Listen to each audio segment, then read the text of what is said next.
Bonjour à tous, amateurs d'histoire ancienne, latinophiles, passionnés de vieilles pierres.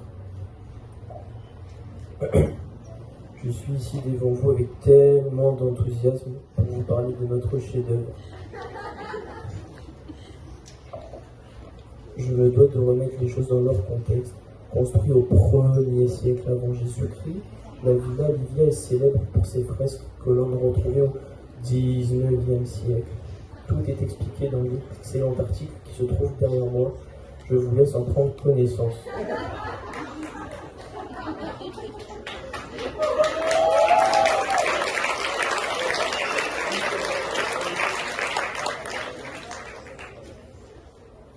En 1970, de nouvelles fouilles ont eu lieu. Allez, merci. Non, mais là, c'est pas la peine. Non. Alors, on est vraiment désolé, il fait tout le temps ça, on sait pas trop pourquoi. Non, mais on va reprendre, excusez-le encore. Non, nous, alors, on est des peintres en décor et on a travaillé cette année pour le projet Résidence Pro sur la couleur dans l'Antiquité. Et pour nous, la couleur dans l'Antiquité, c'est loin d'être aussi ennuyeux et terne que Gabriel. Hein. Donc, reprenons plutôt avec cette magnifique pala qui est donc notre premier chef-d'œuvre que nous avons à présenter. Donc pour la pala, qui est donc un habit traditionnel romain, nous avons choisi de le teinter avec la technique de l'éco-print, qui est donc une technique de teinture naturelle à base donc de pigments naturels. Ça va être en fait on va prendre des plantes tinctoriales donc de notre région en l'occurrence, plantes tinctoriales que nous venons tout simplement pour le processus appliquer sur le tissu à teinter.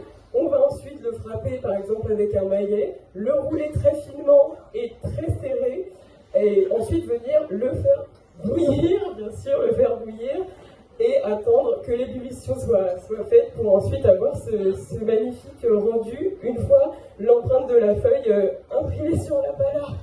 Voilà, merci Émilie, c'est un rendu assez impressionnant, mais on a compris, je pense. Voilà. Passons plutôt du coup à notre deuxième chef-d'œuvre, qui sont nos fresques. Voilà, nos fresques dans la continuité de l'utilisation des pigments naturels, cette fois-ci plutôt minéraux. Nous avons travaillé en référence avec la villa, en prenant pour référence les fresques de la Villa Livia, qui sont assez incroyables, que nous avons donc tenté de reproduire. Et nous avons travaillé avec la technique traditionnelle de la fresque, c'est-à-dire à fresco, comme dans l'Antiquité. Waouh ok. Avec donc un enduit frais à la chaux, dans lequel, avec des pigments délayés dans l'eau, nous sommes venus directement peindre dessus dans l'enduit frais. C'est une technique ancestrale, donc, mais assez difficile à réaliser, puisque l'enduit sèche assez rapidement, donc il faut être assez rapide, mais cependant ça donne un résultat tout à fait magique, puisque en fait les pigments sont emprisonnés, donc l'enduit est teinté dans la masse et pas seulement en surface. C'est bon, je pense que merci, on n'est pas aidé, merci beaucoup. Voilà. Donc j'espère que la présentation de nos deux chefs-d'œuvre vous aura autant passionné.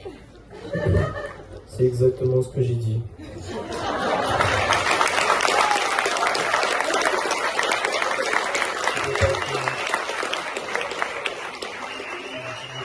Je vais passer quelques micros et remerciements. Merci à mes collègues de la Sorbonne pour les...